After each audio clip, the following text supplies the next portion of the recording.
बच्चों एक क्वेश्चन इसी साल जेईई में 2025 में पूछा गया है। इलेक्ट्रिक डाइपोल का बहुत ही simple direct formula based question है। इस क्वेश्चन में क्या बोल रहा है कि एक इलेक्ट्रिक डाइपोल है जिसके चार्जेस -4 माइक्रोकूलम और 4 माइक्रोकूलम के हैं। ठीक है, तो इसको मैं समझा देता हूँ। क्वेश्चन बोल रहा है कि एक इलेक्ट्रिक फील्ड है, इलेक्ट्रिक फील्ड की वैल्यू दे रखा है 10⁴। ठीक है, E = 10⁴ न्यूटन पर कूलम। और इस इलेक्ट्रिक फील्ड में एक डाइपोल रखा हुआ है कुछ इस टाइप से, है ना, ऐसे।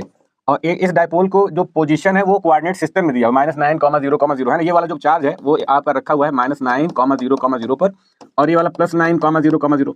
ये कोऑर्डिनेट देख के बच्चे डर जाते हैं, डरने की बिल्कुल जरूरत नहीं है, बहुत ही सिंपल तरीका होगा, अभी मैं बता देता हूँ। उसके बाद फिर क्या करना है, अब ये बोल रहे हैं अगर इसको पूरा 180 डिग्री से घुमा दे तो वर्क डन बताओ। ठीक है, अब इस डाइपोल को 180 डिग्री घुमाने का वर्क डन, कुछ भी नहीं, डायरेक्ट फार्मूला बेस्ड क्वेश्चन, इसको कर लेते हैं। तो वर्क डन का पहले फार्मूला लिख लो, PE cos θ1 - cos θ2, ये इसका फार्मूला होता है। अब यहाँ पर P का मतलब होता है डाइपोल मोमेंट, तो डाइपोल मोमेंट इसने दिया नहीं है, तो डाइपोल मोमेंट को आपको, डाइपोल मोमेंट का फार्मूला होता है Q × 2L। अब ध्यान रखना 2L क्या होता है, ये पूरा का पूरा जो होता है लेंथ ऑफ द डाइपोल होता है। ठीक है, तो P की जगह पर इसको डालो Q × 2L, और बाकी क्या बनेगा E और cos θ1 - cos θ2, ऐसे कर लिया। अब इसे में वैल्यू डालना है आपको। ओके, अब वैल्यू कैसे डालोगे जरा देखो, Q का मतलब कोई भी एक चार्ज लेना होता है, एक -4 है, एक +4 है, कोई एक चार्ज का मैग्नीट्यूड ही लेना होता है। ठीक, तो ये हो जाएगा 4 माइक्रोकूलम, तो 4 माइक्रो का मतलब 10⁻⁶ हो गया।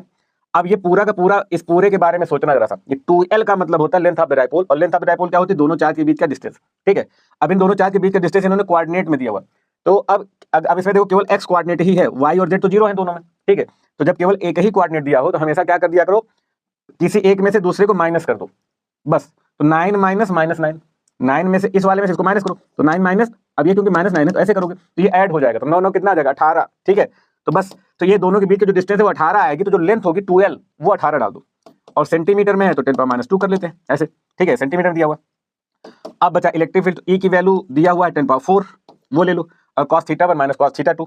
तो θ1 की वैल्यू, एक्चुअली इन्होंने बोला हुआ है कि जो ये हमारा डाइपोल है वो इक्विलिब्रियम स्टेट में है, तो इक्विलिब्रियम स्टेट में θ1 की, है ना, इनिशियली इक्विलिब्रियम स्टेट में है तो θ1 0 हो जाएगा, θ1 की वैल्यू 0, और -cos θ2, θ2 मतलब बाद में कितना घुमा दिया, तो 180 डिग्री घुमाया, तो यहाँ पर 180 डाल दो, बस इसको सॉल्व कर लो, यही आंसर हो जाएगा। ठीक है, अब इसको अगर आप सॉल्व करते हो तो क्या हो जाएगा बताओ, 18 4 72, और इंटू 10 टू पावर -6 -2 हो जाएगा -8, और ये +4 है, तो ये आ जाएगा -4, और cos 0 की वैल्यू 1 होती है, माइनस cos 180 की वैल्यू -1। ठीक, अब 1 ये भी माइनस प्लस हो जाएगा, तो 1 + 1 2 हो जाएगा, तो 2 × 72 कितना हो जाएगा बताओ, 144 हो जाएगा, इंटू 10⁻⁴। ठीक है, आप इतना लिख सकते हो जूल में, या फिर आप इसको चाहो तो एक डिजिट पर यहाँ डेसिमल लगा दो, ये -3 हो जाएगा। अब इससे फायदा क्या होगा, -3 को हटा के मिली लगा सकते हो, क्योंकि हमारे ऑप्शंस में कुछ ऐसा ही दे रखा है। ठीक है, तो इसका आंसर पहला करेक्ट हो जाएगा, 14.4 × 10⁻³ जूल लिखो, या इसको 14.4 मिली जूल लिख सकते हो। तो देख लो, डायरेक्ट फार्मूला बेस्ड